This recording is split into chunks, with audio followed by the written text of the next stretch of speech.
be some rain coming through.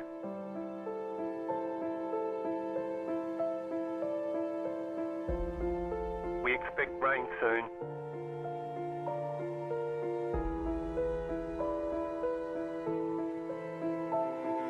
Rain is close.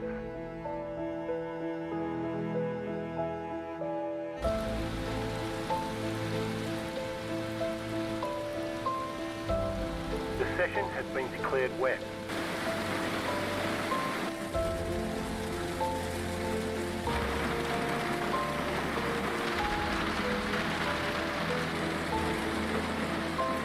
No sign of this rain stopping.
Rain is clearing up.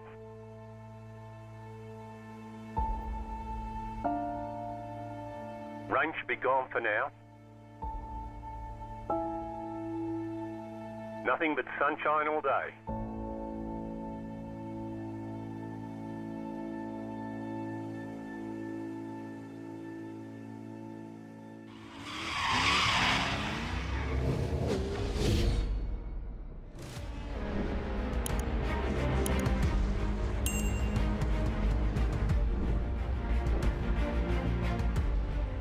Good evening everybody, and welcome along to the final round of Season 5 of the High Point Racing Imsa Series. Of course, in motorsports there are titans when it comes to drivers and manufacturers, but one circuit that really is a titan in its own right started back in 1965, and it is here amidst the foothills of Mount Fuji at the Fuji Speedway. We are here for what is going to be a final 60-minute encounter that will see some drivers walk away with a title to their name, and others will have fallen just a little bit short, as this 4.563 kilometer 16-turn circuit, which has one of the longest start-finish straights in modern-day motorsport, will really test everybody in the LMDH, LMP2, GTD and GTD Pro side of things. Hello everybody, welcome along to Racer Nexus. My name's Alex Goldschmidt, and alongside me for this final round out of 8, Mr. Brian Zinn, and our man behind the scenes, pushing all the buttons and giving you all the wonderful camera angles courtesy of trackcams22.com, Mr. Rob Campbell. Brian, it has been a long slog up until this point, but the Imsa series for High Point Racing really has showcased some brilliant action, as we did see just a week ago at Interlagos. Yeah, absolutely. Finishing the season on a high note in the shadow of the great Mount Fuji. Our racers have battled through 8 rounds, and it all comes down to one final race for several of these championships that are yet to be determined.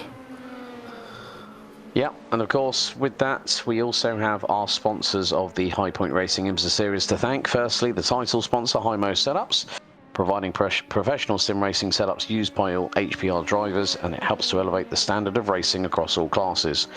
All 4 class winners tonight will receive a 1-month HiMo subscription. Monster Designs is up next, providing custom race liveries, professional designs and branding for drivers and teams.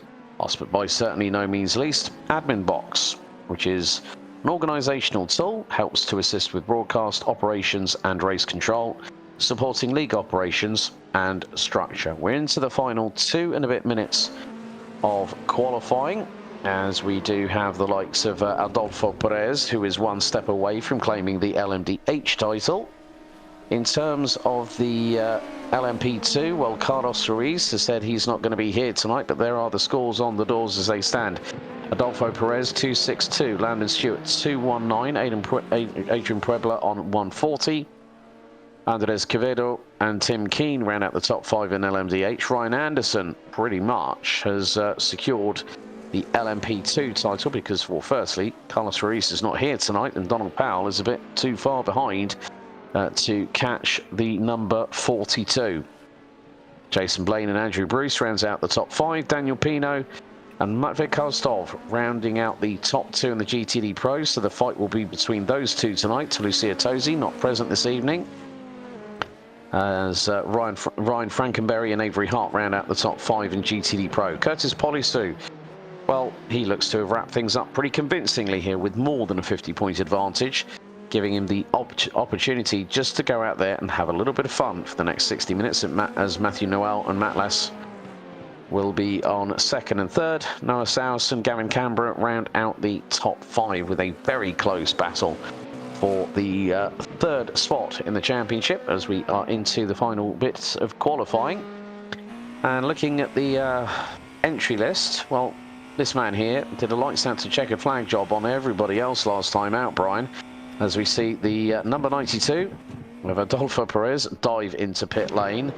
They are hitting some pretty high speeds around here. I mean, we're seeing that Adolfo Perez was hitting north of 200 miles an hour in the 963 hybrid, so expect plenty of slipstreaming down into Daiichi here at turn 1 before they go down the hill. Yeah, absolutely. And for Adolfo Perez, he's probably very happy to see that his closest competitor in the championship, Landon Stewart's not here tonight. So I'm sure he's going to have a little bit less pressure on his back than we may have liked to have seen. But either way, he's still got a race to go out and win. And for our LMP2 drivers, much of the same story for Jason Blaine, Donald Powell, and Andrew Bruce. And Fuji is a very tricky circuit. I would argue one of the most underrated circuits on the service as well. It's a very fun track, a very good track for multiclass racing on top of it, which is a hard thing to say for some of the tracks that our multiclass series races at week in and week out. And I expect it to be just as a thrilling of a show as it was last week out in Interlagos. Yeah, especially when you've got a lot of elevation change, both up and down in this location in the world. I mean, the location of Fuji International Speedway, Oyama, in the Sunto district in the Shizuoka prefecture in Japan, and was the scene of the iconic moment when James Hunt would win the 1976 Formula One World Championship against chief rival and a man who became a close friend afterwards, the late, great Mr. Niki Lauda. Two legends of racing that are no longer with us on this earth. But nevertheless, Matthew Mitchell, currently sitting P4 in the, well, he's 4th overall, but at the minute we haven't got that many LMP2s. We've got Jason Blaine, Donald Powell, Andrew Bruce, and Matthew Mitchell yet to set a lap time as he comes out of the final corner to go down the start-finish straight. But we have hit the conclusion of the qualifying session. Only Adolfo Perez has set a lap time in the LMDH category. Adrian Puebla and Corey Patton have not set a lap time either, but Matthew Mitchell does go across the line with a 1:39.8 that puts him at the bottom end of the LMP2 class. But 60 minutes here to go for one more round before we can confirm now the following, folks, that Season 6 will be joining the Racer Nexus broadcast booth or broadcast network back on July the 23rd, and we've got a 10-round calendar, which is going to be, which we'll talk about towards the end of the show once we wrap things up here. But Brian, this circuit itself, that long straightaway, is going to be pretty daunting, especially if you're in a GTD car. Yeah, absolutely. For anybody that knows Fuji and has watched races here, it's certainly been the scene of very big accidents, and the same danger lies in wait for our racers in the multi-class dynamic, as you said, especially as a GTD car. You're going to have to be checking those mirrors for those fast approaching prototypes because they will carry a lot of speed down that front straightaway. But for now, we'll turn it over to Alex to run down our starting grid. Okay, well, it's going to be a mishmash here at Fuji. Adolfo Perez and Jason Blaine line up on the front row ahead of Donald Powell and Andrew Bruce. Daniel Pino will lead overall in GTD ahead of Matvey Karstov, chief rival. As Jacob Grube in the McLaren rounds out P7 ahead of Matthew Mitchell in the Dallara P217. Curtis Polisu and Matthew Noel lead the way in the GTD side of things, and they round out the top 10 as we turn the page to Andrew Davis and Matt Last-Rooster. Gavin Canberra. Jason Lapan in the Ford Mustang with Corey Patton and Adrian Puebla bringing up the rear of the field. It looks like Adrian Puebla is not taking to the grid. So 15 cars are going to circumnavigate their way around this fantastic, iconic location, which also is a regular host of the Autovax Super GT Championship. And there is the man from Mexico, Adolfo Perez. Can he do exactly like he did 1 week ago at Interlagos? Well, the title is pretty much assured to be his, but more to the point, Jason Blaine, he's definitely done a really good job in that Dallara P217. He's put it on the outside of the front row with Powell and Bruce rounding out the top 4 overall. So the LMDH cars at the back have got to do what they can, as Daniel Pino going with a very different livery this time, apart from the Hatsune Miku Good Smile Mercedes livery that we normally have seen in seasons past, as the field gets rolling for their short formation. Looks like the LMDH cars are going to go first, so Corey Patton has been released, but Adolfo Perez weaving from side to side as they head up to the top part of the circuit. A lot of elevation change going up the hill, but the Porsche pace car, when it dives into pit lane, will then allow our drivers to go hell for leather here at this fantastic venue. And more to the point, with a 60% fuel cap, 1 mandatory pit stop required by all drivers, it is not going to be easy, because at this circuit you are very much under full duress, full throttle for over 70% of the lap, especially down one of the longest straights in modern day motorsports. Yeah, and that's a very good point with the pit stops, as we've seen in weeks past, some of our prototypes having to actually make 2 pit stops, and with the high percentage of throttle usage around a lap here, I would suspect that this week is going to be another week where either you're going to be fuel saving a lot, or you're going to be making a second splash and dash down on pit road. Yep, so there you see Corey Patton is going to be starting P2 in the LMDHs, but it is the battle between Dan Pino, the man from Chile, and Matvey Karstov, who we did see have his fair share of dramas at Interlagos last week, but still, despite having a black flag in the dying stages, managed to get a podium, having had a great battle with Pino and Lucia Tosi. But we are getting set and ready. The pace car is in the pits. And it is going to be Messrs. Perez and Patton that are going to lead us here to green at Fuji for the final time for HPR Imsa Series Season number 5, as we get the green flag. And Patton just goes, well, you know what, I'm just going to let Adrian go off on his own, as we're going to have a bit of a battle here for P1. Donald Powell to the inside of Jason Blaine as the LMP2s get underway. Dan Pino has, oh, look at this, nearly 4 wide. And Jacob Gruber getting through on Matvey Karstov, who's being held out, hung out to dry, as they're going to go down the hill and head towards turns 2 and 3 here at Coca-Cola Corner. And someone takes a little bit of grass. That looks to be the number 3 of Matt Noel, who's trying to chase down chief rival Curtis Polisu, who's a little bit further up the road. This is where the action's really going to be. It's going to be the biggest part of our grid, with GTD Pro and GTD making up 9 of the cars, as Polisu makes a mistake. Gruber to the outside, counts off to the outside, and Matt Last-Rooster loses the back end.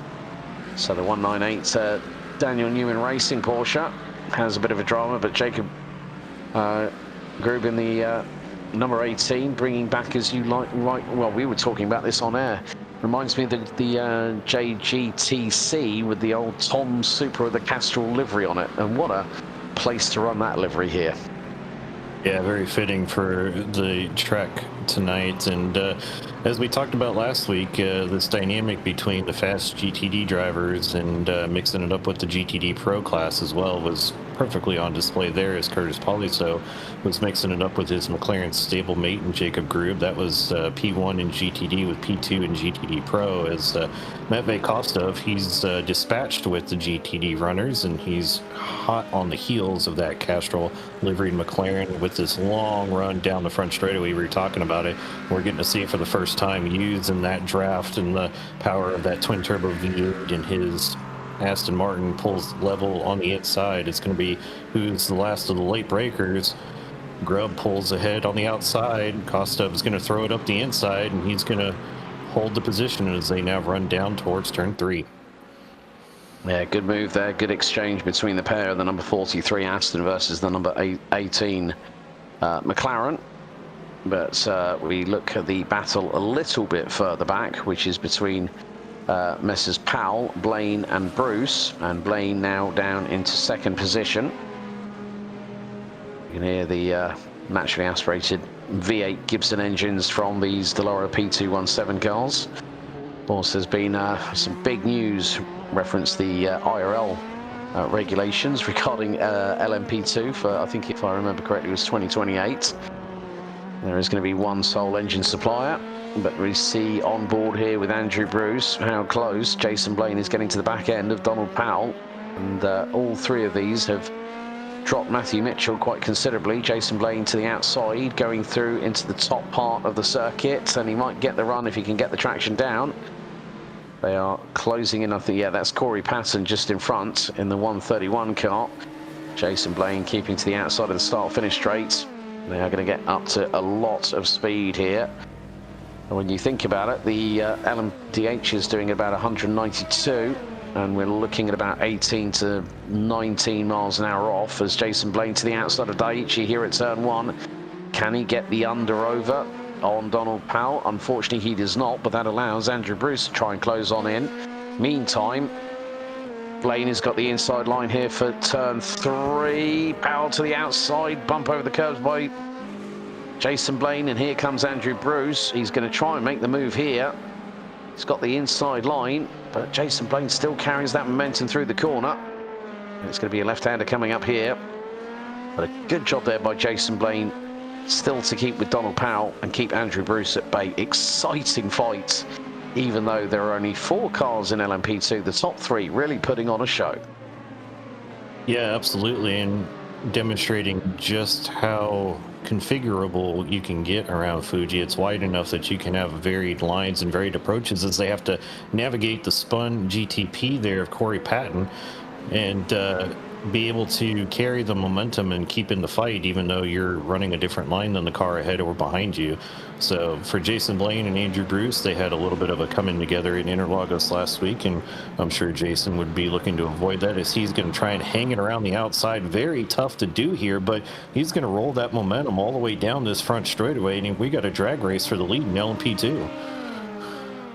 Yeah, well, the thing is that is he going to roll snake eyes, or is it going to be lucky number 7? Because Jason Blaine is millimeters away from the fenders on the left-hand side of Donald Powell, who's going to keep it to the inside line here into Daiichi here at turn number 1. Blaine goes high, wide to the outside. Can he try and get the power down early? He's going to give it a go.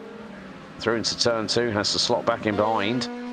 But Powell just keeping a watching brief as they go through into Coca-Cola here at turn number 3. Blaine just backs out of it completely, throws the anchors out the back. But Powell makes a mistake. Mistake from Powell going through into 100R here at turns 4 and 5.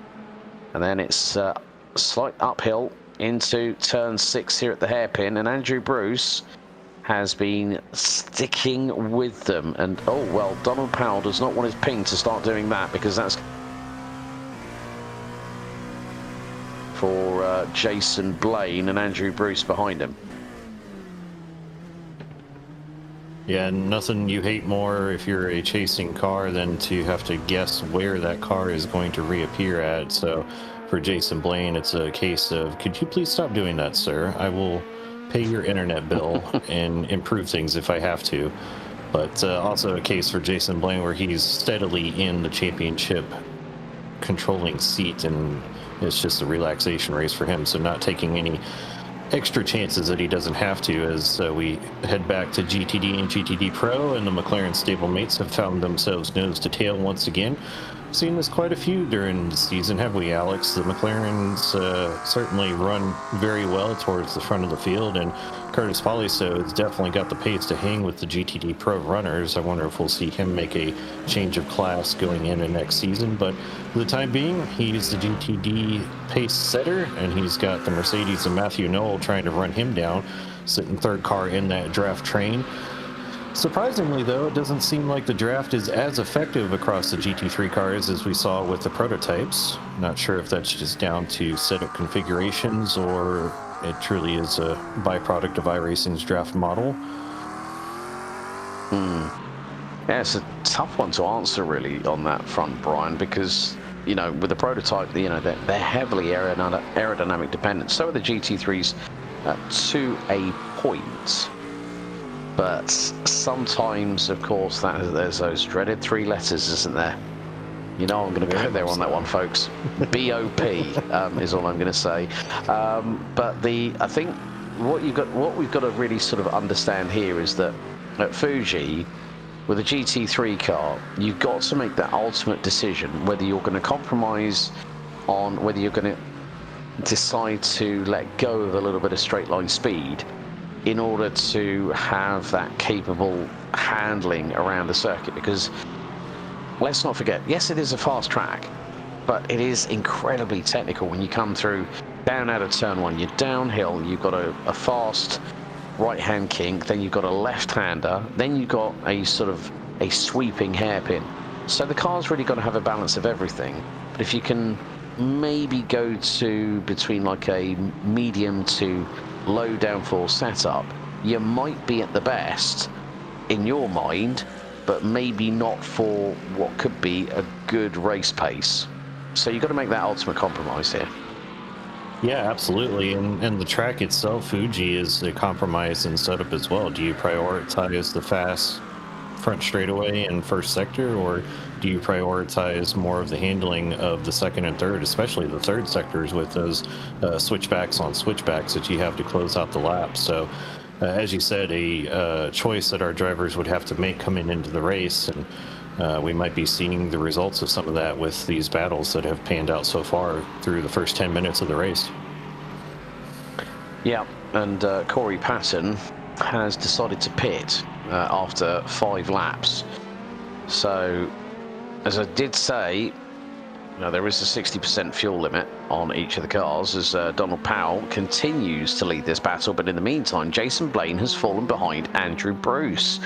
So there has been a little bit of musical chairs swapping between the LMP2 cars, and we're going to see it here. So Andrew Bruce is waiting behind as... Oh, goodness. Oh, well, that's exactly what you don't want to do at turn 1. Jason Blaine just, I think maybe just completely missed his braking point and went straight on at turn 1. And Andrew Bruce went, thank you very much. And we're going to have a look at a replay on board with Jason Blaine. Oh, yeah, he completely misses the braking spot. And when you're on the outside at a corner like that, you really need to be very, very mindful indeed. But now Jason Blaine has retaken second position, and he's gone wide again. And Andrew Bruce has said, it's kind of, there was a comedy duo that did a lot of great work in the UK comedy scene, as we see Gavin Canberra in the number 36 Mercedes. Oh, that's coming through, I think, the section roundabout Panasonic way, and he's then returned to the pits. So it's kind of like the Chuckle Brothers, to me, to you, to me, to you, between Bruce and Blaine at the moment for second and third. But now we've got an interesting battle here, because this is for the GTD class lead. Curtis Polisu versus Matt Noel. So McLaren versus Merck, and the gap is about 3 and a bit tenths of a second. Now, with the way things were standing, Matt Noel's got to do a lot, because there's a bit of a differential between the two in terms of the points at the moment, and it is 50 points for a class win. And what I do like about the fact of Dan Pino and Curtis Policy, they know that, okay, yeah, I've possibly got more than enough points in the bag. As, oh, well, Corey Patton has just exited the pits and has just got the good old black flag. That's a pit lane penalty. I'm wondering if that's speeding or crossing the white line coming out of the pit lane itself, and that's a big no-no, unless he forgot to hit the brakes in time before the pit lane speed limiter going into the pits itself. There's quite a multitude of reasons why you can get that for infractions in pit lane. Yeah, and I can't remember if you get a penalty for crossing the white line on pit entry. My initial thought was that if you cross it and enter, you do get a penalty. But he would have served that while he was in pit stop, as the Mercedes and the McLaren almost came to blows. They do touch. A little door banging there. It's like Mansell and Senna back in 1991 at Barcelona. Oh, and they are swapping paint on the pair, but still, that's a great bit of rubbings racing, as they like to say.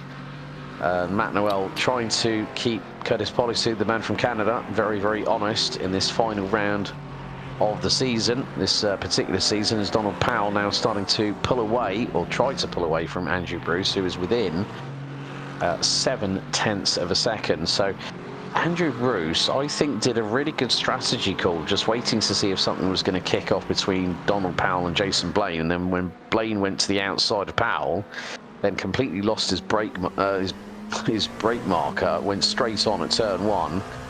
Andrew Bruce has gone, yep, I'm going to leave everyone else to make the mistakes, thank you very much. Yeah, exactly. Control only what you can control and don't worry about anything else. And that was perfectly on display for Curtis Policy, though. Even though he's got a commanding lead in the championship, he doesn't want to risk any potential scenario of Matthew Knoll winning the race and potentially overhauling him for the championship, as well, as he was putting on that excellent masterclass in defensive driving there. And he got close. They touched a couple of times, but all the body panels are still straight on both cars, and both racers carry on to fight another lap. And that's what it means to these guys. You can have a commanding lead, but you don't want to give up anything if you don't have to. Yeah, exactly. It's just put up your jukes a little bit, see what happens, and if it goes your way, then that's fine. If it doesn't, then you have to find that sort of way to try and get back onto level terms with the opposition. And sometimes that can be a little bit easier said than done. And if all else fails, since we are in Japan, pull a page out of Senna's book and just take both of you out. Yeah, well, we need to be at Suzuka for that and go through the good old Casio triangle. Well, Daniel Pino has definitely come along with a very different livery, as I said. It's looks a bit Tiger-esque at the front with regards to the way that the paint job looks. So then we look at the door panels of the number 63, and there's a very different manga character on the side, but he's definitely chancing it with those sausage curves, and that's one thing that you don't want to hit here at Fuji. But he is leading Matvei Karstov by over 3.5 seconds. So Dan Pino looking to get his redemption, so to speak. Hadn't had the best of luck in the GT World Challenge, which concluded just not that long ago, earlier on this week, funnily enough, on Sunday night, or last week actually, this past Sunday. So more to the point, I mean, just to see these cars just roar down the straightaways is wonderful in its own right.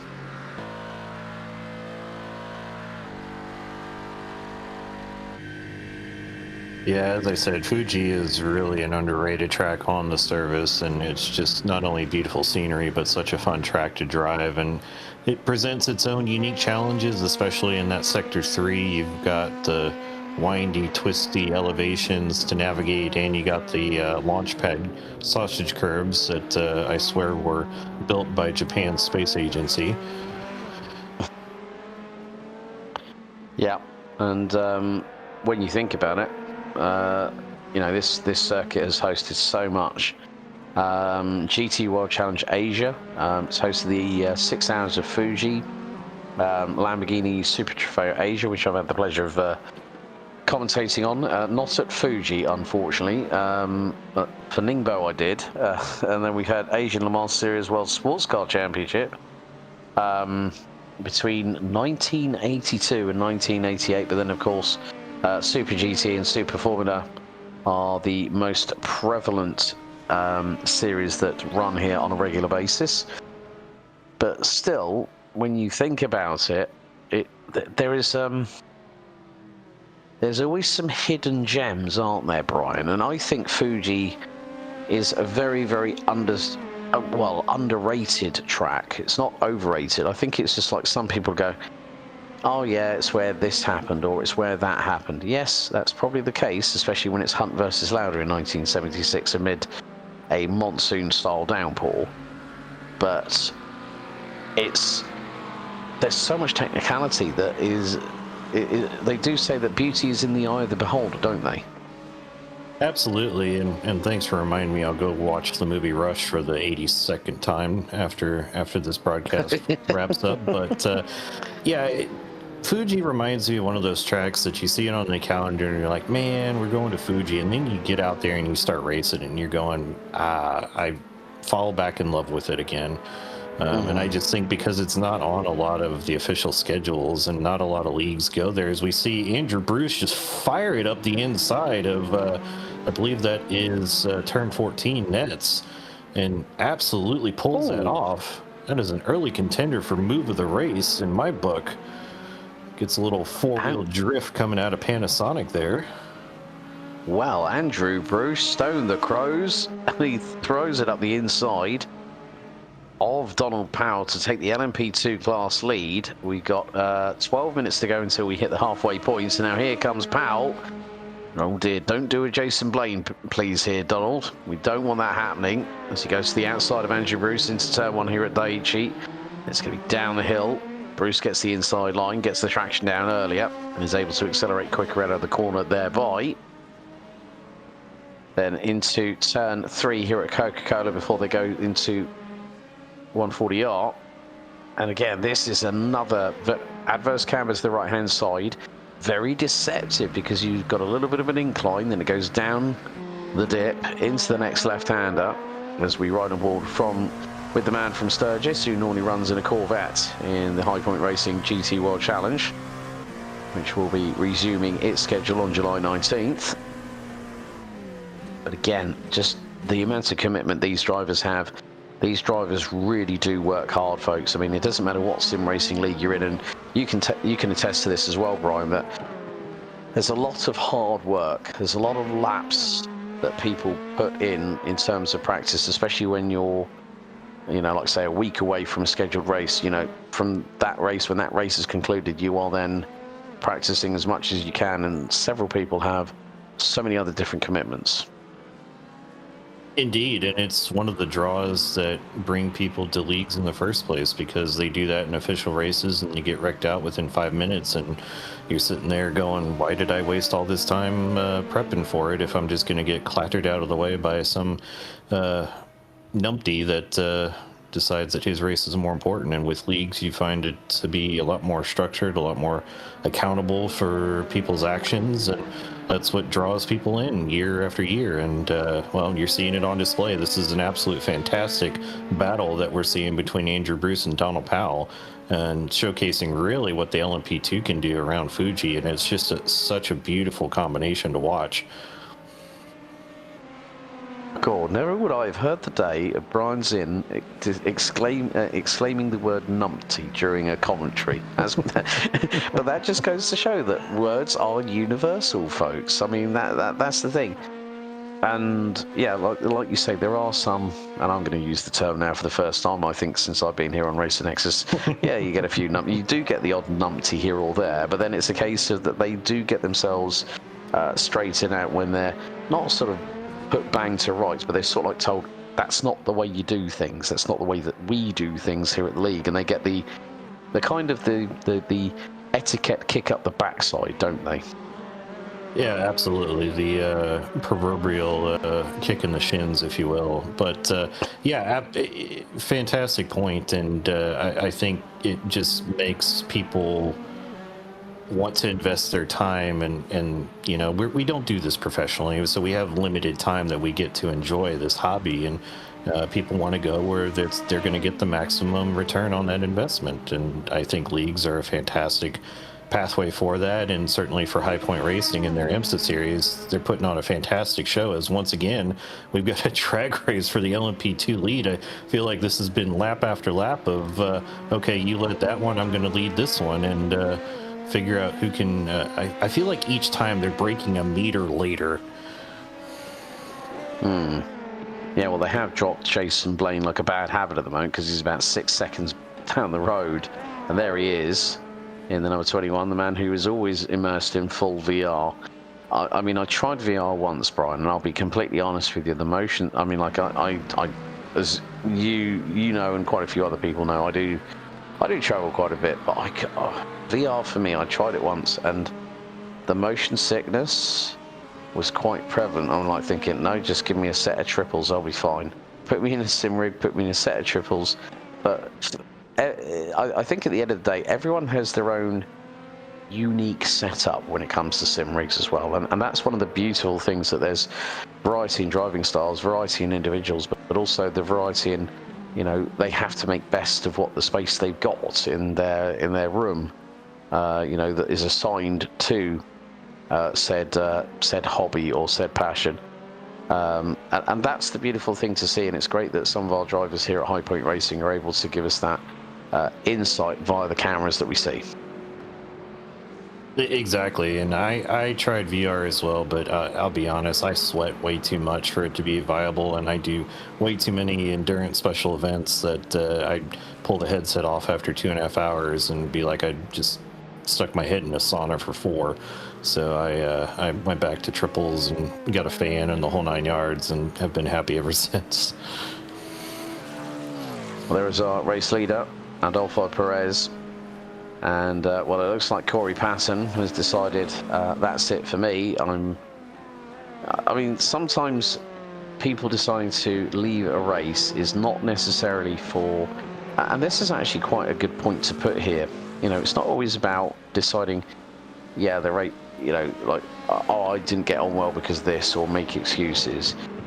You know, some people will decide, actually, the car's not for me, I'm not getting on well with it, I'm just going to decide to park up the car. But then you have some people that will, I haven't used this term in a while as well. You get those people that just don't like the situation whatsoever, and they just completely rage quit and then return to the garage and then just go like, I'm off, I've had enough. You know, you get two different sides to that coin, but some people will find it a bit more difficult to, you know, when they feel a little bit out of their depth, and they'll just go, yeah, I enjoyed it, but it wasn't for me. Indeed, and for me, it's a case of you get out what you put into it, right? And oh goodness, speaking of getting out what you put into it, Andrew Bruce decided he wanted to go rallycross across the exit curbing there, and found out that the LMP2 car does not have compliant suspension, as he got all 4 wheels off the ground there and dropped a little bit of ground to down on Powell. Donald Powell, remove myself from the equation, and everybody else have at it. I will see y'all next week. Yeah, or as Corey will probably say, yeah, see you on July 23rd when Season 6 makes its return here on Thursday nights at Racer Nexus. So a big thank you to the team at HPR, led by Carlos Ruiz, who's enjoying an evening off for a change, having just recently picked up the Season 9 GTD GT World Challenge crown. So congratulations to him. And also with the fact that Season 10 will also be coming back, well, GT World Challenge will also be coming back. And for those sports car fans, don't forget there is a lot of racing action. But here it is. This is the actual confirmed calendar. So let's talk about this. I mean, what a calendar we've got here, Brian. We start at, well, this is for GT World Challenge. I think it's Imsa we need to have a little look at, Mr. Campbell, behind the scenes. But this is the, but that was the GT World Challenge. But this is what we've got for Season 6. And there's some great rounds on the cards. Imola on July 23rd, Spa the week after, Kota, and then Silverstone, which is round 4. It's going to be a 10-round calendar as well. Then we go to Daytona, which is the night race on August 20th, and then there's a 2-week break, so we're going to be back on September the 3rd at Montreal. Then the double points round, which will be Watkins Glen, and that looks to be a little bit of a rainy affair. Round 8 will go to Interlagos, round 9 will go to Monza, and then round 10 will head to the Algarve. And the good thing is that the season winners will get a $30, and then they will get a season entry to season 7. So some great thoughts, I think, in terms of having more like a sort of a summer series, if you will, in terms of Imsa. And more to the point, I think that's going to be a great way moving forward, because HPR hasn't been around for long here, Brian, but they really have started to make some strides forwards, and we're really pleased to be helping to promote the championship through live coverage of all events. Yeah, absolutely. And I've had conversations with other league admins and so forth, and so we're on board with Matthew Mitchell as he's entering turn 14. And yes, the classic turn 14 mistake of rolled a little bit too much speed through there and have yourself a little half spin for your troubles, as Matthew Knoll has entered pit lane. Yeah, Andrew Bruce has come into pit Andrew lane. Bruce, yes. Andrew Bruce did. So that's the first of our LMP2 cars. So he could probably get back to the checkered on what is left, as Matthew Mitchell now decides to dive into pit lane. So we could look at it. We don't have flat spotting, but he's certainly treating that as if he did have flat spots and has said, "Up, I need to come in and get some new tires." Yeah, and Jacob Grubb from Denver, Colorado. Curtis Polysuit doing his best Falcon Rocket impression. I thought I was like thinking I could hear Michael Knight shouting turbo boost as soon as that thing launched up into the air. Does have a little bit of a Knight Rider effect with those endurance lights on the front bumper, doesn't it? Yeah, all he needs now is a scanner and a voice box in there, he'll be fine. But he got that is the most spectacular way to get yourself an off-track slowdown penalty as well. Well, he's also missing David Hasselhoff behind the wheel, but we'll forgive him for that one. As talking about the schedule, Matt Last Rooster did get around Andrew Davis for the last place on the podium in GTD. I was looking at timing and scoring, and he was running him down in a hurry, as Jason Blaine has come into the pits. Here we see the move on Andrew Davis. Andrew taking that extremely defensive line, just outbreaks himself a little bit there, and Matt Last Rooster says, "Thank you very much, sir. I will take P3 from you." Yeah, and meantime, Andrew Bruce is not too far from coming out of the final corner at Panasonic, whereas Jason Blaine is about to hit his marks in the pits. So 26.35 seconds was the total time that Andrew Bruce was stationary. There's Donald Powell, the man from Sturgis, continuing to lead as Daniel Pino pits from the GTD Pro lead. But as we hit half-time, it is once again time to talk through the sponsors of the league. First of all, it is Hymo Setups, providing professional setups for all drivers. It's being used by all HPR drivers in order to help elevate the standard of racing. Next up, Monster Designs, providing professional designs and also branding for drivers and teams. And then last but by certainly no means least, Admin Box, who provide an organizational tool with regards to race control, broadcasting, league operations, and so much more. Right. There we see Mr. Blaine again in the number 21. And, well, looking at this, Donald Powell might have just got himself enough, potentially, of a lead, but it's a long pit lane, very long pit lane here at Fuji, and you're on that limiter for an incredibly long time. So the man from Sturgis is just trundling down the pit lane. Andrew Bruce is about 60% of the way through the lap. Jason Blaine is about what, 11.5 seconds off of him, and Donald Powell now will try and make sure he hits his marks. Otherwise, if he has to reverse or go forward, that's going to cost him time, and he comes to a stop. So let's see, can Andrew Bruce close that gap as much as possible? Has been at one point at the sharp end, battling away with Donald Powell. Powell at the moment is probably about 8 seconds, maybe less than that away, down on his off of the jacks. And is he going to get going? 26.73. He lights up the rear tyres. Here comes Andrew Bruce with a big rate of speed down the start-finish straight. This is going to be close for the LMP2 class lead. Powell now accelerates, and he's just gotten out ahead of Andrew Bruce, but that time is going to be truncated a little bit because Andrew Bruce, the way he's running at the moment, he has got quite a lot of momentum on his side as Andrew Davis pits from P4 in GTD. So let's see, gap is around about the 2.7 second mark. So Andrew Bruce has managed to get those tyres up to speed. Gap is now down to 2.2, 2.1 seconds. So it's very, very close there. But Donald Powell did exactly what he needed to do. Just pull over a minute gap, get himself ahead of Andrew Bruce after the pit stop phase. Yeah, exactly. Maintaining that gap that he had leading into the pit lane. And I was going to make a comment about the length of pit lane.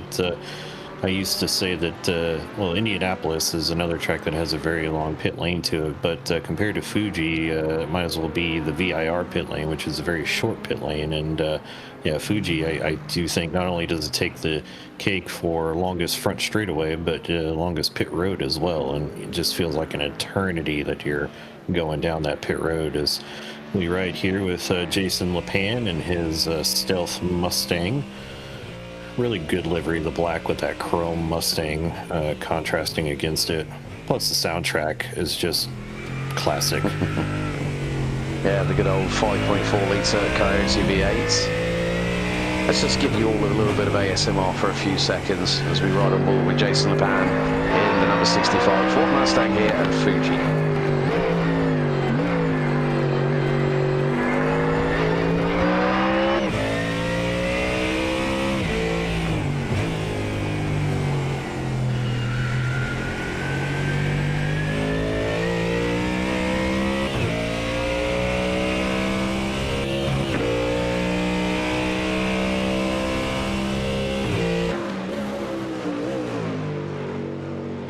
Well, it seems like our ASMR break has just been rudely interrupted by Jason deciding to go into pit lane at that point there, but great to also, you know, there's been a lot of talk about what Ford is going to do with its LMDH car coming into the World Endurance Championship next year, and of course CEO Jim Farley saying, yeah, we are bringing Coyote power to Le Mans, and that is something that I cannot wait to hear. And we're going to see here now a replay, Andrew Bruce versus Donald Powell, and again, this is going to be for the change for the LMP2 class lead. How close do you want to be through at turn one? And Bruce just absolutely nails the throttle, and Powell's sort of saying, no, I'm gonna get you, and through into turn three. No, Bruce gets in front. Another textbook example of how that long start-finish straight works to the advantage of the person behind. Yeah, absolutely. As you recall, when Donald Powell came out of the pits, he had about a 1.4 second lead over Andrew Bruce, and just over the course of that lap with the tires coming up to temperature, probably didn't change tires, shouldn't need to for an hour-long sprint race, but they do cool down nonetheless in pit lane, and so it takes a few corners to get up to speed, and well, Andrew Bruce had a full lap at race pace and full temperature buildup in his Michelin tires, and you saw he was able to run down and close that gap and then utilize that draft into turn one. But Donald Powell, he is not content with sitting in second place. He's looking for every opportunity he can to get back around Andrew Bruce, and this has been a titanic battle between these two for the LMP2 lead all race, and we've still got 23 minutes to go for these guys to duke it out. Yeah, and in the meantime, there's been some developments in the GTD Pro side of things. Jacob Grubb has not come into the pit lane in the number 18 Castrol McLaren. So it just makes you wonder how much fuel has he been able to save, because Dan Pino finds himself in P3 behind Matvey Kostov. So the battle that we saw at the earlier part of the race between those two protagonists has started to be reignited somewhat here. Yeah, interesting strategy decisions between Matvey Kostov and Daniel Pino. 5-second difference in fuel added to the cars in favor of Kostov being 5 seconds shorter in pit lane. So that will be something that we have to watch and see to see if Matvey took enough fuel to make it to the end of the race. But for Daniel Pino, though, not only did he take more fuel, or potentially took tires, but either way had a longer pit stop, but he is closed already to the back gearbox of that Aston Martin in front of him. So whatever advantage he may have gained in length of stint for this second half of the race, he's going to be able to exercise to full advantage if he can somehow get around the Aston of Kostov here down the front straightaway. Yeah, and in some respects, with regards to Fuji Speedway, it has anywhere between 35 to 40 meters worth of elevation changes, and when you think about it, this track itself is between 550 to 590 meters above sea level. So that is going to be better for a car that has a naturally aspirated engine rather than something that is turbocharged. And here we go, the thunderous 6.2 litre Falterbach made AMG V8. Here we go, Pino. This is through turn 3. He's going to go to the outside. Oh, ho, ho, ho. That is and a Dan bold Pino, move. and he still kept it 2 wheels within track limits as well. Well played. Well played. Dan Pino pulling an Andrew Bruce there. So I think that's the best GTD Pro or GTD move overall of the night. And Andrew Bruce with his move on Donald Powell and Jason Blaine a little bit earlier on. I think these two have really provided a hell of a lot of excitement so far, as we're just over 21 minutes until the checkered flag. Oh dear. Kostov, that was a little bit of a love tap to the rear of Daniel Pino's diffuser on the Mercedes-Benz. But luckily enough, both of them managing to keep out of harm's way as Curtis Polisu will pit in the number 96 McLaren. All that Curtis needs to do, just bring the car home. He's got the title, guaranteed.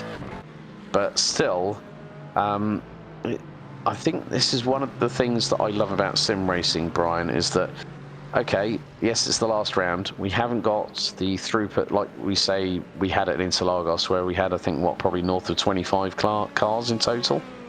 And there is still great racing being showcased here at the final round at Fuji.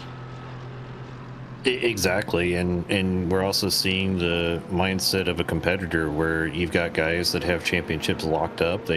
All they have to do is just finish a race, or even potentially in the case of Adolfo Perez with his closest competitors not even being here tonight, he could probably park it and still walk away with the championship. But these guys are racers, they're competitors through and through, and if they can go out and still win the race, that's what they're going to try and do. Championship be damned, even though they have it locked up. And you just have to love and respect that from racers that can do that, and it puts on fantastic racing. And going back to that battle between Daniel Pino and Matvey Kostov, Kostov may not be in a BMW, but he was certainly employing the big sniffer there, getting right on the back of the Mercedes going through the chicane. Mm-hmm. Yeah, and now Curtis Polisu, 56.6 seconds in the pits. Now that sounds to me, I think if he was caught speeding in the pit lane, then that is an automatic, that's what, like, that's going to be like 35 seconds addition. As Jacob 35 or 40, yeah. Yeah, 40 seconds, I've just been told by our producer Rob, as Jacob Grove now comes in from first place in the GTD Pro side of things. So Curtis Polisu drops all the way down to 5th. And, well, it looks like Gavin Cambrick retired on lap 6 in the number 36 Mercedes. But still, you know what I'd really like to see is an onboard of Dan Pino getting that move around the outside of Coca-Cola at turn 3 on Matvey Kostov, because that was absolutely glorious. I'd love to see an onboard shot of that. Yeah, that was licking the proverbial stamp and sending it around the outside of turn 3. Certainly a very tough place to do that, but rivaling Jason Blaine's move earlier through turn 16 onto the front straightaway. And well, when the track's wide enough and you can keep it within track limits, you're going to take every opportunity you can to try and get a move done. And our racers showing excellent restraint, balanced with the perfect amount of aggression, and it's putting on some fantastic moves here tonight. But you were talking about it earlier in the show. There's just something. I was watching Jacob Grubb come to pit lane, and there's just something about that Castrol livery at Fuji that does something special, doesn't it? Yeah, there's the onboard. Yes, still. It's me. Talk about the words. Who's got the biggest cojones? Well, Daniel Pino showed that in Spain. Here's the onboard. Okay, now look. Countsoff just keeps it on the apex, nearly bumps into the left side, and Pino's had to do a little bit of right hand down just to compensate for it, but he still gets the move done. And that is why it is so exciting to see drivers like that just pull off these ballsy moves like that. And Dan Pino, you know, you should take a bow after that one, because that was beautifully done. And I have to say, Countsoff was pretty very much saying, right, I'm going to stay on my marks. I'm going to give him the room, but he's got to throw it around the outside. He's got to go 2 wheels off. But if he makes that pass, good on him. And now Pino has dropped him by 2.7 seconds. And with 17 minutes to go until the checkered. Yeah, absolutely. I was going to say that Costa definitely deserves a tip of the hat for his role in that as well, because it would be very easy to just open the wheel up ever so slightly on track out there at the exit and door Pino off over those curbs and just say, well, you know, I had to take my track out, and you know, he kind of left me no room. He pinched me on the apex there, and then you get into a shouting match of imitating Alonso, and all the time you have to leave it the space. But yeah, certainly, you know, hand clap to both drivers involved there, and that's what you love to see from everybody involved. So for Kostov, even though he lost a position in that, it would have been very easy to say, well, I'm battling you in the championship. I'm going to make your life very difficult. And he chose not to. He chose the path of respect, and for that he gets my tip of the hat for the race. Yeah, here's Matlas Rooster in the number 198, holding on to the race lead. Matt Noel is about 2.3 seconds behind him in the number 3 Mercedes, as we are just about quarter of an hour away. And I think there might have been a little bit of a run deep from Rooster at that particular point on the circuit as he goes up the hill. The man from Calgary, Alberta, Matt Noel in P2. Andrew Davis and the number 25 Aston Martin rounds out the top 3 in the GTD side of things. And as you folks can see on your screens live here on YouTube, don't forget to give us a like, share and subscribe. We are, I think we are approaching very close to the, just wondering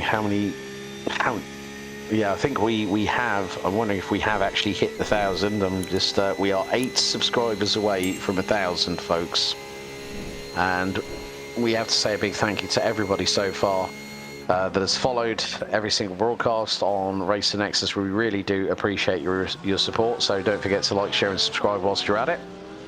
Just under 15 minutes to go, and leaders at the moment: Adolfo Perez in LMDH. Donald Powell now has pulled away from Andrew Bruce in the LMP2 division, and in the lead is now it's pretty much 4 seconds. Dan Pino leads GTD Pro ahead of Matvey Kostov by about 3.3 seconds, and Matt Last Rooster at the moment leads Matt Noel by just about 2 seconds in the GTD side of things. So can we touch on Matt Les Rooster too, leading GTD? We were on board with him as you were talking about closing in on 1,000 subscribers for the channel, but the extreme defensive line that he took down the front straightaway, even though he still had a 2-second lead of the Mercedes behind, you can tell he is taking absolutely no chances for the draft to come into play and allow the gap to close up. But also the pace that he has shown throughout the second half of this race, race. That battle in GTD was between Matthew Knoll and Curtis Polyso. Mattless Rooster was pretty far behind in third place, and with Polyso picking up the penalty for speeding on pit in, it's turned the tables on its head, and Mattless Rooster is benefiting from it. But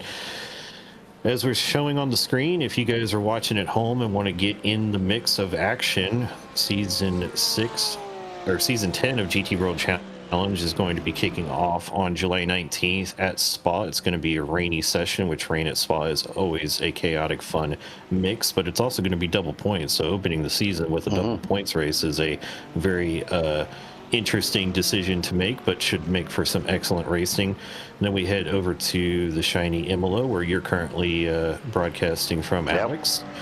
Then we head It's coming Sunday. the Circuit Zandvoort, and then we head to the Miami International Autodrome, followed by Road America and Suzuka to round out your first 6 rounds. Then over to the recently released and repaved Laguna Seca. Should be some very fast racing out there. Then we head back across the Atlantic to a rainy Silverstone, which rained at Silverstone. I mean, that's a given, right? That's typical. Then we end the season at Indianapolis under the moon, and right back here to Fuji for round 10 on October 4th, and that should be great fun. Also with that, GT World Challenge will move into 3 different classes. Pro, Pro-Am and Am, I believe. So I'm looking forward to actually being in the booth for both the GT and the Imsa, being in the booth for both the GT World Challenge and the Imsa Series for the next respective seasons. But look at this, Curtis Polisu has not been hanging around. He's caught Jason Lepan, who's going to dive to the inside. Jason's going to give him the room, and a tight turn on the apex from the man from British Columbia, and keeps it to the outside, heading into Panasonic. There we go, Curtis Polisu back up into 4th place. Now the big question is, how much quicker per lap is he than Andrew Davis? Well, the last time around, Andrew Davis, who is going to be very soon crossing the stripe in the heart of racing, number 25 Aston Martin, when he crosses the line, and as Aston thunders its way across the stripe, 141.772. Now, the lap that he did previously was not on that level. It was about a 143, I think it was a 143.4 or something like that, and Polisu was quite a significant amount quicker. Curtis Polisu has gone slightly slower because he was battling with Jason Lepan for position out on track. So I think with 11 minutes to go here, Brian, it's going to be a tall order for Curtis Polisu, but he's going to give it a shot to try and see if he can make up a 15-second differential in 11 minutes.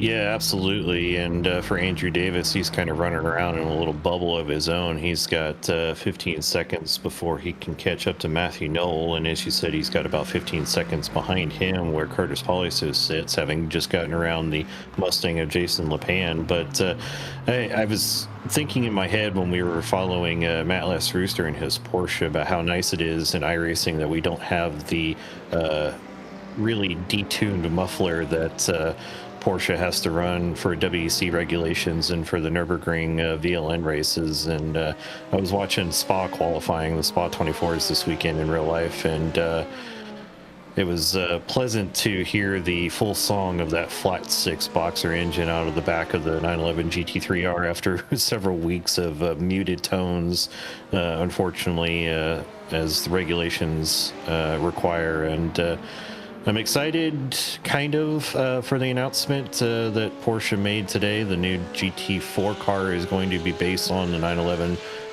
platform. I think it's kind of a detuned version of the 911 Cup car.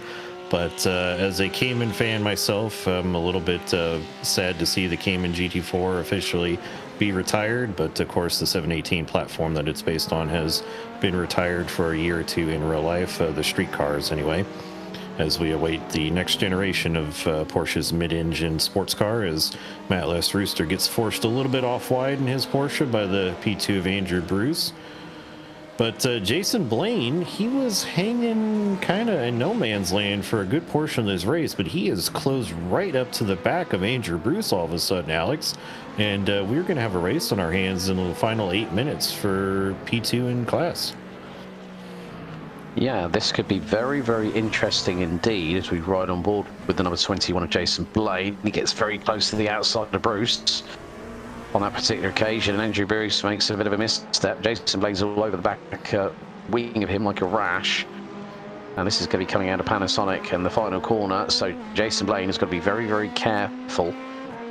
As you can see now, Andrew Bruce is doing the old weave tactic. Don't stop doing that down the start-finish straight. That's going to do nobody any favours whatsoever. But that gap is 0.2 of a second, and Blaine is just trying to keep with him. And he's going to stick it to the outside. Don't miss your markers this time, Jason. Through into Daichi here at turn 1. And let's see, can he get the outside line? Because this is going to put him through nicely into turn 3. Jason Blaine to the inside line. Will he get through? Andrew Bruce is going to cut across the nose of him. Well played. And Jason Blaine goes 2 wheels off the track. He loses a little bit of momentum after that exchange as well. So just goes to show with just under 8 minutes to go here, Rob, the drivers are still pushing like crazy. Yeah, absolutely. And Andrew Bruce is saying, excuse me, Mr. Blaine, but you've been nowhere all race. You're not going to come up here and steal my thunder in the closing stages of this race. And for Jason Blaine, who has pretty much locked up the LMP2 championship, he's probably taking calculated risks, but he knows in the back of his mind that he pulled off that excellent maneuver around the outside of Panasonic in the early parts of this race. So he might tap back in and use that move if he has to. That's going to be quite interesting to see over the next 7 minutes as well. Curtis Polisu, what's just happened to him? He's ended up back past. Okay, let's see. This is going to be a little bit of an off-track skirmish, I think. He's on the turns it in, too much speed, and then the 96 he just about held onto it, but that just goes to show how finite things are. We are not that far away from the checkered flag. 6.5 minutes to go. Jason Lapandi, man from Burlington, Connecticut, in that wonderfully liveried, I mean, I love stealth black with chrome. That just looks menacing as hell, and it just looks awesome. I mean, sometimes less is more, when you say, Brian. Absolutely, yeah. And when it's done classically like that, you just have to sit there and stare in wonder and admonishment and really enjoy the sights of it. And I mean, the profile of the Mustang GTD is menacing in its own right, but you paint it in satin black and it just gets all that more meaner. It looks like something that Bruce Wayne would be seen driving around as Batman on the streets of Gotham City. But yeah, for Curtis Poliso, he just falls victim to the classic trail braking excursion that you find in turn 15 here at Fuji. You're going uphill, a little bit off camber as well, really exercising your trail braking skills as you try and get the car slowed down there.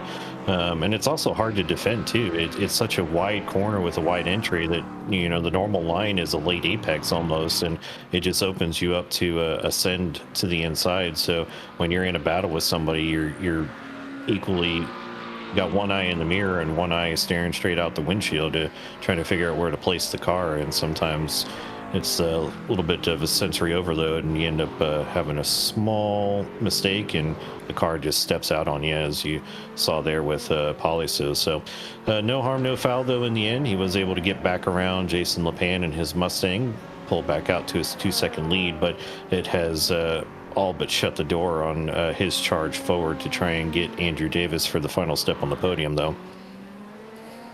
Yeah, we're going to see a replay here. Jason Blaine, that is through T1. And let's see. Oh, Bruce. That is uncharacteristic. Andrew Bruce making a big old pig's ear of heading down the hill from Daichi here at turn 1. So let's just see. It was a sudden snap to the right hand. He was on that AstroTurf on the outside of the exit curbing, and it just rotated the car. I think he just hit the throttle pedal a little bit too hard, a little bit too early. And that has just gifted Jason Blaine second position with just over 4 minutes to go until we hit the checkered. Yeah, exactly. But well held from Andrew as well, because that easily could have resulted in him going headfirst into the Armco barrier on the right side of the track there. And fortunately, he was able to lock it down and keep the car from proceeding any further. He may not have even gotten an off track there. I don't think. Didn't look like he even went that far into the grass. So unfortunately, though, Andrew, I'm sure, will be kicking himself as much as he can in the tight confines of that Dallara P2 cockpit. But while we're talking about P2, and you were talking about the new LMP2s debuting in 2028 in WEC and 2029 in Imsa was announced, we also have to send our condolences to the Gibson family. The inventor and creator of the Gibson V8 engine that powers these fantastic LMP2 machines passed away this week, and so our thoughts and condolences go out to the Gibson family. Yeah, it just goes to show how many great people that we've lost over the past few weeks, including the late great Alessandro Zanardi. Alex himself had an opportunity to run in a modified BMW Z4 GT3 with Team McLaughlin and Bruno Spengler, and then also one particular year with Team RLL, got behind the wheel for the Rolex 24, and just paved the way for other people that have had life-changing incidents, including Robbie Wickens, as well, a man who I got to know very well when he was running as a Mercedes Works driver in the old Silhouette days of the DCM. And now he's running with Brian Herter and the team Hyundai Motorsports North America in the Elantra. And there we see our leaders in both LMDH and GTD Pro, both very much on the cusp of securing their respective titles here tonight, as Adolfo Perez will bring us on to this plus one more lap to go, and Adolfo Perez running at the minute in the 1:33, so we've got this and one more lap to go. So pretty good convincing run, and we haven't seen much of him all race long. He's been the only LMDH car that has stayed out there. Corey Patton ending his race on lap 8. And, Andrew Bruce is back in again. Yeah, Andrew was the first of our LMP2 runners to pit earlier in the race, and so suspect it might have just been a lap too early to make it to the end, as he's going to have to come down and make a splash to the end. Matthew Mitchell, surprisingly, who pit on the same lap, has not come into the pits yet, but could be a case of he just hasn't gotten to pit entry yet, or with the pace that he's running, he's been able to save some fuel and will not have to. But of our LMP2 runners, Donald Powell is in the best shape. He was the last of the contenders to make the call down pit road, having pit on lap 19 to Jason Blaine's lap 18. So I suspect, oh goodness, I said that, and well, he's just given the lead back to Jason Blaine with a very similar spin, well, in a different part of the track though, to what Andrew Bruce did. But speaking of kicking themselves in the cockpit of their LMP2 car, that is going to be Donald Powell, and he's going to be absolutely fuming with himself, having had this race in command after the pit stops, and now he is staring at the back of Jason's LMP2 wondering what in the world just happened. Yeah, that's what they call giving yourself a carbon fiber low blow there, I'm afraid. But it can happen. This is a tough circuit to run about on, even just for 60 minutes, and you've got to do that mandatory pit stop. But Jason Blaine has been able to capitalize on the misfortune of others. Obviously Andrew Bruce having to do a splash and dash, but we have hit 0 on the timer, and Donald Powell looks like he's overdriving the wagon as well in the number 86, and the gap between him and Jason Blaine is now 1.4 seconds, and they're going to end up taking the checkered after Adolfo Perez, as we're going to go up the hill for the final time here at Fuji International Speedway for the Season 6 finale of the High Point Racing Imsa Series. And Adolfo Perez started from the front end of the field on pole position, and he is going to comfortably make his way to another back-to-back lights out to checkered flag victory here in Fuji after what was a dominant display at the Autodromo Jose Carlos Pacha last week at Interlagos. But out of the final corner, one final time, Adolfo Perez will win the race and with it become the Season 5 HPR IMSA Series LMDH champion. Jason Blaine will take P1 in the LMP2 division. Ryan Anderson pretty much has wrapped up the title there. Matt Lasrusta, well, what a drive this man has had in the Daniel Newman Racing number 198 Porsche. He's going to come out of the final corner and he's going to win the race itself. Daniel Pino is going to not only take the victory in GTD Pro, but he's going to wrap up the GTD Pro side of things, becoming the Season 5 IMSA Series champion. And well, there is one person that we've got to wait for, and that is, well, Daniel Pino, but there's also going to be somebody else that I haven't yet mentioned, but it's not that far away from getting across the line. There's Dan Pino. He's about 65% of the way through the lap, but I think the man that we need to concentrate on is making his way up towards the final few corners. It is the number 96. Curtis Polisu is going to be the one that is going to finish across the line. It's going to be fourth. It's not going to be a win, but it is going to put him top of the pop, so to speak, because that man there, I think, has just wrapped up the Season 5 GTD class title. And there goes Jason Lepan across the line. Dan Pino now comes out of the final corner.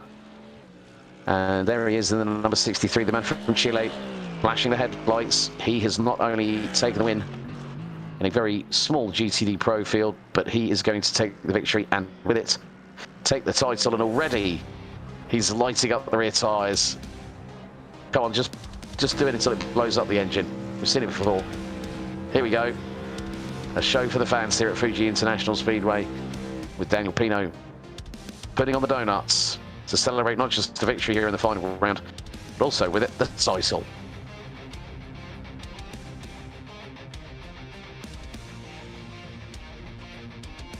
Oh, there you go. That's what we always like to see. That's a beautiful sight to see here, Brian, when someone just decides, you know what, it's the end of the season, let's have a little bit of fun. And he definitely celebrated in the right way there. But more to the point, here are the results for Season 5, the final round of the season itself. Here at Fuji, Adolfo Perez takes the win ahead of Corey Patton and Adrian Puebla, who did not set a lap time in qualifying, but did end up showing up anyway. Jason Blaine takes the win in the final round of the season for LMP2 ahead of Donald Powell and Andrew Bruce, with Matthew Mitchell rounding out the top 4 in the season finale here. And then also we've got GTD. Dan Pino takes the win ahead of Matvey Karstoff, with Jacob Gruber rounding out the top 3. And with that, Pino takes the title. Next up, it's GTD itself, as Matt Lasrusta takes the win by over 5 seconds ahead of Matt Noel, with Andrew Dravis for the Harder Racing number 25 Aston Martin rounding out the top 3. Curtis Polisu, 4th across the line, and with it takes the series title ahead of Jason Lepan and Gavin Cambrick, rounding out the drivers that come to bring our roundup of the results to a close here at Fuji International Speedway. But first things first, we need to get our man who got to the front of the field very early, as in he took pole position, took the win. Let's see if we can have a catch up with our man that has taken the title, Adolfo Perez. Good evening. Hey, good evening, guys. Well, we were looking forward to a great battle right down to the wire, but still, nevertheless, you put it on pole position, you took fastest lap, and more importantly, you took the victory. Congratulations, buddy. How are you feeling after that? I have to say, I feel exactly the same as I was before starting the race. I didn't have to push, I didn't have any battle, so I was expected to be around with Landon and Adrian in this race, but it didn't happen. So it was just taking care of the car, bringing some good laps, finding some mileage in the fuel, you know, just taking this for practice. It was pretty good. Well, I think not only have you won the final race, but we make it that you have become the Season 5 High Point Racing IMSA LMDH Class Champion. Congratulations on that front, amigo. Thank you, Alex. Thank you. And this is an honor. This HPR season here in IMSA is being a surprise for me because I was expecting, kind of a league level where the guys were fast at the beginning, they were fast at the middle of the season. But yeah, it was just taking care of the practice, minimize mistakes, checking if there's any exploit to take advantage of, in the mileage, maybe in the braking zones, maybe in the setup. But yeah, at the end of the day, it's just teamwork. It's not just me that is working in this car. Also, the team is supporting me with the tech behind of the car, also in the telemetry. But yeah, at the end of the day, we have to deliver in some way. Well, I think really at the end of the day, we can't say anything more than congratulations. Well done tonight on the victory, and with it, picking up the Season 5 IMSA LMDH Series title. Adolfo Perez, before we let you go, anyone you'd like to give a shout out to in particular? Of course. First of all, to the HPR organization to bring this championship up. This kind of work is amazing. For us, if we are just doing sim racing, it's in another level. I have to say that. Also for my team, 07 Racing, and for my main sponsor, is Rhino Power. Always with the best. So thank you, and thank you, boys, for an amazing broadcast always. Well, hopefully we look forward to seeing you come back and defend that crown in Season 6. Adolfo, we look forward to seeing you the next time, buddy. Well done. Yeah, we will be there. Thank you, boys.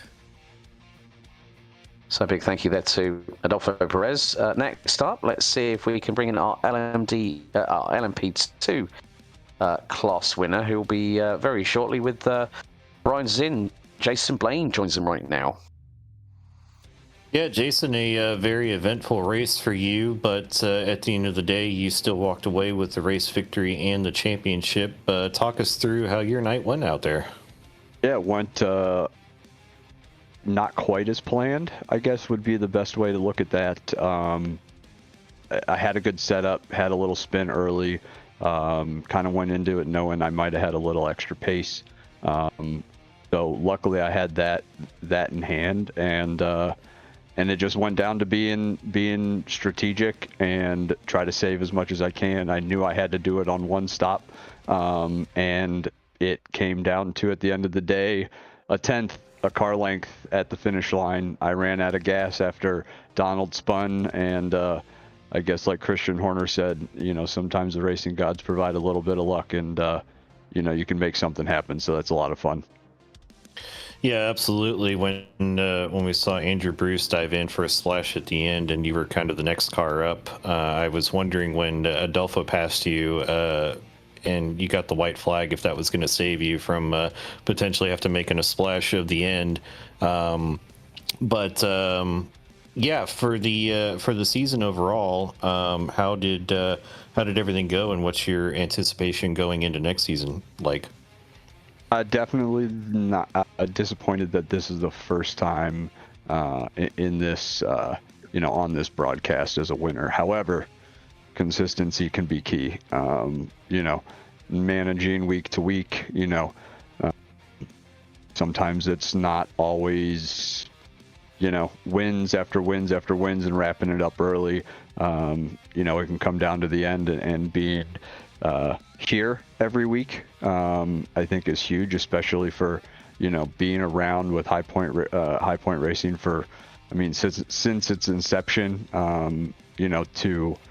to put a champion beside my name, knowing that I've kind of, played a part in just kind of watching what it's become over the last, 4 or 5 years now, with Carlos and Kenny and Thomas and Donald, and I can't even name everybody. So really cool to finally put champion next to the name, and next year it's nothing different. Putting in the work, putting in time behind the wheel, having fun, enjoying the guys, and I guess, what is it, a decision now if I put number 1 next to the car next year, or leave it the same, and we just go about it the same way and have some fun.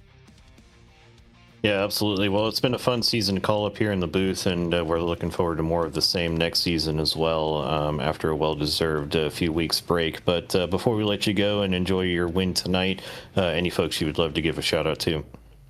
I think as far as the High Point Racing side, I kind of did that. You know, Carlos, Kenny, the whole team, obviously, in terms of the broadcast team. Thank you guys for what you've done this year. It's been fantastic. It is the boost that we need. And while I will encourage all of our drivers to step it up, I encourage you guys to do the same, and let's build something fun. Let's do something different and make a name for, not only Racer Nexus, but also High Point Racing, myself, everybody around me, friends, family, everybody knows, who they would be. It's a small circle, and I'm okay with that. So let's move on to next year, a couple weeks break. I'll see everybody around as we do day in and day out. And thanks again to everybody for tuning in. And we just won us a championship. Absolutely. Well, that is your winner tonight, Jason Blaine. And Alex, I will turn you back over to talk to our GTD Pro winner, Dan Pino.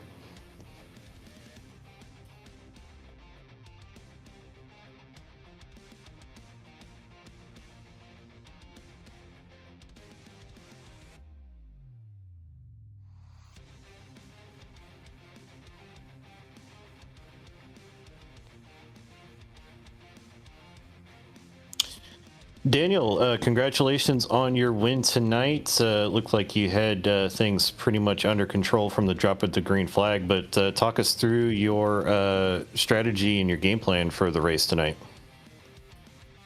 Yeah, thanks guys. The car felt very good, very planted.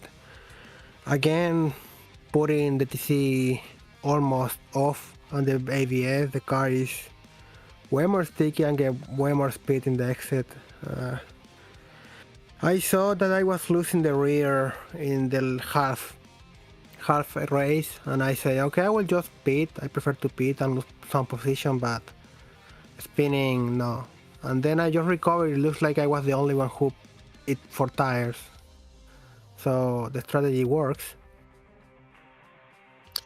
Yeah, absolutely, especially around an abrasive circuit like Fuji, and that certainly explains the slightly longer pit stop time you had compared to everybody else. But as you said, in the end, it worked out. You came out P1 on track tonight, and also P1 in the championship. So as you turn your attention to next season, how do you build from here?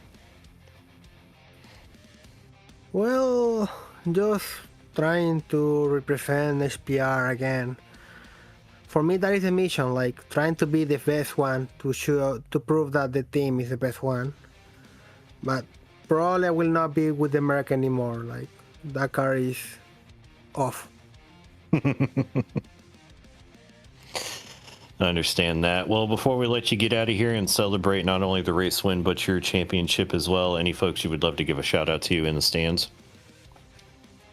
Yeah, to David, Monster Design, that again, all the levers that I use is with him. He helped me a lot, is what I want, that especially the anime. Thanks to Carlos to invite me to the league. Always he's paying attention of me, what I want, what change I want, and good practice.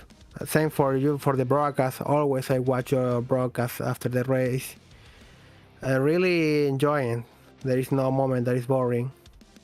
And that's it. Chicken dinner. Absolutely. Well, congratulations again from us up here in the booth. It's been a fun season to call, and we look forward to calling you next season as well. Now get out of here and celebrate, Dan.